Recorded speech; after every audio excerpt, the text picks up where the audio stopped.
नमस्कार किसान भाइयों, स्वागत है आपका चैनल एग्री आकाश पे। किसान भाइयों, आप सभी को नए साल की हार्दिक शुभकामनाएं। आज की वीडियो में हम जानने वाले हैं जनवरी के महीने में लगाई जाने वाली कुछ ऐसी सब्जियों के बारे में जिनका कि उत्पादन भी जल्दी शुरू होता है और एक बार उत्पादन शुरू होने पे आने वाले 4 से 5 महीने तक यह अच्छा उत्पादन देती रहती हैं। और अच्छा उत्पादन होने के साथ साथ किसान भाइयों, मार्केट में इनका अच्छा रेट भी आपको देखने को मिलेगा। तो किसान भाइयों, पहले हम 4 से 5 ऐसी सब्जियों की बात करेंगे जिनका कि मार्च से लेकर मई जून तक काफ़ी अच्छा रेट रहता है। और उसके बाद 2 से 3 ऐसी सब्जियों की बात करेंगे जिनको कि अगर आप इस समय लगाते हैं तो मार्च के अंदर आपका उत्पादन शुरू होगा और उस समय उसके सबसे महंगे दाम होते हैं। और सबसे अंतिम में हम 3 से 4 ऐसी सब्जियों के बारे में बात करेंगे जिनकी की लागत भी कम होती है और समय भी कम लगता है और उत्पादन भी अच्छा होता है और मार्केट रेट भी आपको ठीक ठाक देखने को मिल जाता है। तो पूरी जानकारी अच्छे तरीके से समझ में आए, इसके लिए आप इस वीडियो को पूरा देखिएगा। एग्री आकाश चैनल पर आप पहली बार आए हैं, चैनल को भी सब्सक्राइब कर लीजिएगा, क्योंकि यहाँ पर मैं आपके लिए खेती बाड़ी से जुड़ी हुई ऐसी ही महत्वपूर्ण वीडियो बनाता रहता हूँ। चलिए शुरू करते हैं। किसान भाइयों, सबसे 1 नंबर पे आती है भिंडी की खेती। किसान भाइयों, दिसंबर अभी खत्म हुआ है और जनवरी का महीना शुरू हो गया है। अगर आप इस समय जनवरी में भिंडी की बुआई करते हैं तो आगे आने वाले 50 दिन के अंदर आपका उत्पादन शुरू हो जाएगा और एक बार उत्पादन शुरू हो जाने पे आगे आने वाले 4 से 5 महीने तक उत्पादन देती रहेगी। जनवरी के महीने में भिंडी की बुआई करते हैं तो आगे आने वाले 40 से 50 दिन में उत्पादन शुरू हो जाता है। किसान भाइयों, अभी 1 जनवरी से लेकर 20 जनवरी तक काफ़ी ज़्यादा ठंडी होती है, तो इस समय आप खेत में डायरेक्ट बुआई ना करें, क्योंकि इससे भिंडी के बीजों का जमाव नहीं होता है। उसके लिए किसान भाइयों, आप पहले उसकी नर्सरी तैयार कर सकते हैं। पोल्ट्री में कोकोपीट और खाद उर्वरक डाल करके आप उसकी नर्सरी डाल सकते हैं, उसके बाद उसको आप लगा सकते हैं। लेकिन अगर आप 20 जनवरी के बाद इसकी बुआई करने जा रहे हैं तब आप इसको सीधे खेत में बुआई कर सकते हैं, क्योंकि 20 जनवरी के बाद जो तापमान होता है वो भिंडी के बुआई के लिए उपयुक्त हो गया होता है। तो उस समय आप इसकी जो है वो बुआई कर सकते हैं। किसान भाइयों, इसके लिए कौन सी उन्नत किस्मों का चुनाव करें, उसके लिए आप ये वीडियो स्क्रीन पे आपको दिखाई दे रहा है, इसको आप देख सकते हैं। नीचे लिंक आपको डिस्क्रिप्शन पे मिल जाएगा। अगर आपको जनवरी में भिंडी की खेती के बारे में पूरी जानकारी चाहिए तो नीचे डिस्क्रिप्शन पे आपको लिंक मिल जाएगा, जो स्क्रीन पे आपको थंबनेल दिखाई दे रहा है। ये वीडियो आपको नीचे डिस्क्रिप्शन में लिंक मिल जाएगा, आप वहां से जाकर के इस वीडियो को देख सकते हैं। किसान भाइयों, अब हम बात करते हैं अपनी दूसरी सब्जी की। किसान भाइयों, जो हमारी दूसरी फसल है वो है खीरा की खेती। किसान भाइयों, अगर आप जनवरी के महीने में खीरा की बुआई करते हैं तो आगे आने वाले 55 से 60 दिन में आपका उत्पादन शुरू हो जाता है। और जनवरी के महीने में जब आप बुआई करते हैं तो मार्च के शुरुआत में आपका उत्पादन निकलना शुरू होता है और उस समय मार्केट में खीरा की बहुत ज़्यादा डिमांड होती है। और अगर आप इसका अच्छे से ख्याल रखते हैं तो 3 से 4 महीने आप इसका भी उत्पादन ले सकते हैं। किसान भाइयों, जब आप खीरा की बुआई कर रहे हैं तो ध्यान रखें कि लाइन से लाइन की दूरी आप 4 से 5 फीट रखें और पौधे से पौधे की दूरी किसान भाइयों आप 1 फीट रखें। किसान भाइयों, अब हम बात करते हैं अपनी अगली फसल की। हमारी अगली फसल है वो है करेला की खेती। किसान भाइयों, अगर आप जनवरी के महीने में करेला की बुआई करते हैं तो आगे आने वाले 55 से 60 दिन में आपका उत्पादन शुरू हो जाएगा। यानी अगर आप जनवरी में बुआई करते हैं तो मार्च के शुरुआत में करेला निकलना शुरू हो जाएगा और उस समय मार्केट में जो करेला है उसकी कीमत 60 से 70 रुपये किलो तक होती है। किसान भाइयों, आप ये ध्यान रखें कि अगर आप जनवरी में शुरू में बुआई कर रहे हैं तो आप उसकी सीधे खेत में बुआई ना करें, क्योंकि ठंडी ज़्यादा है, तापमान कम है तो जमाव नहीं होता है। किसान भाइयों, होता भी है तो काफ़ी कम होता है। उससे बचने के लिए आप पहले घर पे उसकी नर्सरी तैयार कर सकते हैं।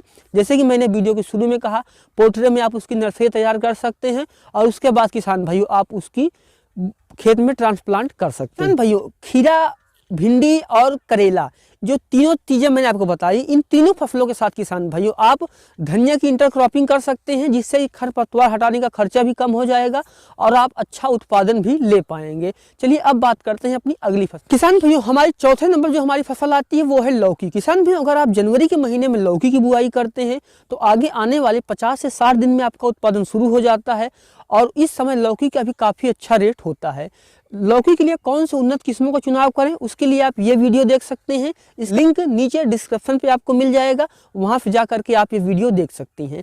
अगर आप जनवरी के महीने में अगेती लौकी की खेती कैसे करें इसके बारे में ज़्यादा जानकारी चाहते हैं तो ये वीडियो आप देख सकते हैं, नीचे लिंक डिस्क्रिप्शन पे आपको मिल जाएगा। चलिए अब बात करते हैं अपनी अगली फसल की। किसान भाइयों, अब हम बात करते हैं अपनी 5वीं फसल की। जो हमारी 5वीं फसल है वो है कद्दू। किसान भाइयों, अगर जनवरी के महीने में आप कद्दू की खेती करते हैं तो आगे आने वाले 60 से 65 दिन पे आपका उत्पादन शुरू होता है। और अगर आप 10 जनवरी के पहले कद्दू की बुआई करते हैं या फिर आप इसका ट्रांसप्लांट करते हैं तो मार्च के आसपास उत्पादन शुरू हो जाएगा। और उस समय 1 किलो जो कद्दू की कीमत होती है वो 20 से 30 रुपये होती है। और एक कद्दू कितना भी छोटा हो 2.5 से 3 किलो, और जो मध्यम होता है 4 से 5 किलो, और जो बड़ा होता है वो 7 से 8 किलो का होता है।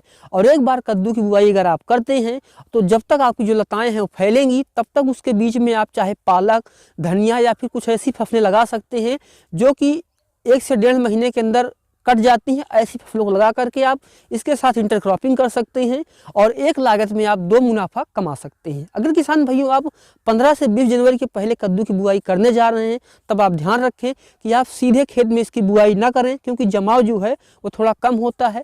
उससे बचने के लिए आप पोल्ट्री में, जैसे मैंने बताया, आप नर्सरी तैयार कर सकते हैं और उसके बाद खेत में इसकी ट्रांसप्लांटिंग कर सकते हैं। किसान भाइयों, कद्दू की जब आप बुआई कर रहे हैं या फिर आप ट्रांसप्लांट कर रहे हैं तो ध्यान रखें पौधे से पौधे की दूरी 1 से 1.5 फीट रखें, और जो लाइन से लाइन की दूरी है उसको किसान भाइयों आप 6 से 7 फीट की रखें।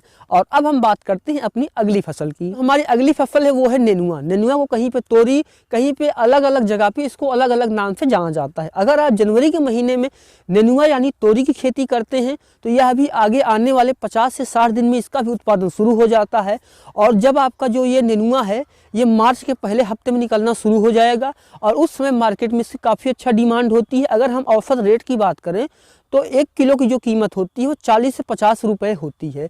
किसान भाइयों, इसका भी अगर आप बुआई 15 से 20 जनवरी के पहले करने वाले हैं तो आप नर्सरी तैयार करके ही इसकी बुआई करें, और अगर आप 15 से 20 जनवरी के बाद बुआई करना चाह रहे हैं तब आप इसकी सीधे खेत में बुआई कर सकते हैं। किसान भाइयों, इसकी बुआई करते समय आप ध्यान रखें पौधे से पौधे की दूरी 8 से 10 इंच रखें और लाइन से लाइन की दूरी किसान भाइयों आप 1.5 से 2 फीट रख सकते हैं। किसान भाइयों, अब हम अपनी अगली फसल की बात करते हैं। जो हमारी अगली फसल है वो है फूल गोभी। किसान भाइयों, बहुत सारे किसान भाई हैं जो कि फूल गोभी का इस समय रेट कम होने से परेशान हैं, और बहुत सारे किसान भाई हैं जिन्होंने इस समय फूल गोभी की नर्सरी डाल रखी है। अगर आपने इस समय फूल गोभी की नर्सरी डाल रखी है, जनवरी के महीने में आप इसका ट्रांसप्लांट कर सकते हैं, और आगे आने वाले 2 महीने के आसपास जब आपकी जो गोभी है वो तैयार होगी मार्च के आसपास, उस समय फूल गोभी का भी मार्केट में काफ़ी अच्छा रेट होगा।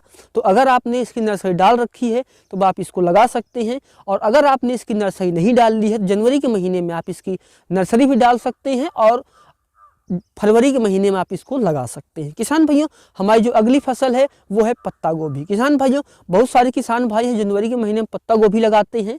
आप भी इस महीने पत्ता गोभी लगा सकते हैं। अभी जो किसान भाई पत्ता गोभी खेत में कटाई कर रहे हैं उनको मार्केट में कम रेट मिल रहा है, लेकिन यही मार्च के आसपास जब आपकी पत्ता गोभी तैयार होगी उस समय इसका काफ़ी अच्छा रेट देखने को मिलेगा। तो अगर आपके पास पत्ता गोभी की नर्सरी तैयार है तब आप उसको खेत में ट्रांसप्लांट कर सकते हैं, और अगर आपकी जो पत्ता गोभी की नर्सरी है वो नहीं तैयार है तो आप इस महीने डाल सकते हैं। तो जो हमारी अगली फसल है वो है मिर्च की खेती। किसान भाइयों, मिर्च एक ऐसी फसल है जिसकी मांग पूरे साल भर बनी रहती है, तो आप इस समय मिर्च की भी खेती कर सकते हैं। अगर आपकी जो नर्सरी है वो तैयार है तो इस महीने आप मिर्च की खेत में ट्रांसप्लांट कर सकते हैं, और अगर आपकी जो नर्सरी वो नहीं तैयार है तो आप जनवरी के महीने में इसकी नर्सरी डाल सकते हैं और फरवरी के महीने में आप मिर्च लगा सकते हैं। किसान भाइयों, अब हम बात करते हैं 2 ऐसी फसलों के बारे में जिनकी गर्मियों में सबसे ज़्यादा डिमांड रहती है, और अगर आप जनवरी के महीने में तरबूज और खरबूजा की फसल लगाते हैं तो आगे आने वाले 60 से 65 दिन में आपका उत्पादन शुरू होगा, और अगर आप जनवरी के महीने में लगाते हैं तो मार्च की शुरुआत में आपका जो खरबूजा है और जो तरबूज है दोनों फसलें तैयार हो जाएंगी, और इस समय मार्केट में इसका काफ़ी अच्छा रेट देखने को मिलता है। किसान भाइयों, बहुत सारे किसान भाई हैं जो इन फसलों की बुआई फरवरी और मार्च में करते हैं, तो वो 1.5 से 2 महीने पीछे हो जाते हैं, और अगर आप जनवरी के महीने में इसकी बुआई करते हैं तब आपको मार्च में ही आपका उत्पादन शुरू होगा, और उस समय आप इसकी काफ़ी अच्छी प्रॉफिट इसका कमा सकते हैं। किसान भाइयों, खरबूजा और तरबूज की उन्नत किस्मों के बारे में नीचे डिस्क्रिप्शन पे आपको लिंक मिल जाएगा, आप वहां से जाकर के उस वीडियोज को देख सकते हैं।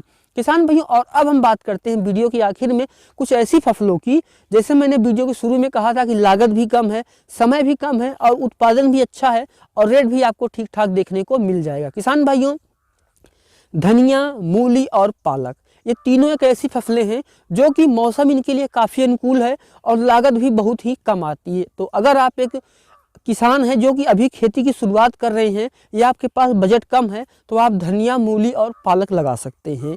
आप सोच रहे होंगे कि इसका रेट तो कम होता है। जी हाँ, इसका रेट कम होता है, लेकिन आप यह भी ध्यान रखें कि लागत भी इसमें कम आती है।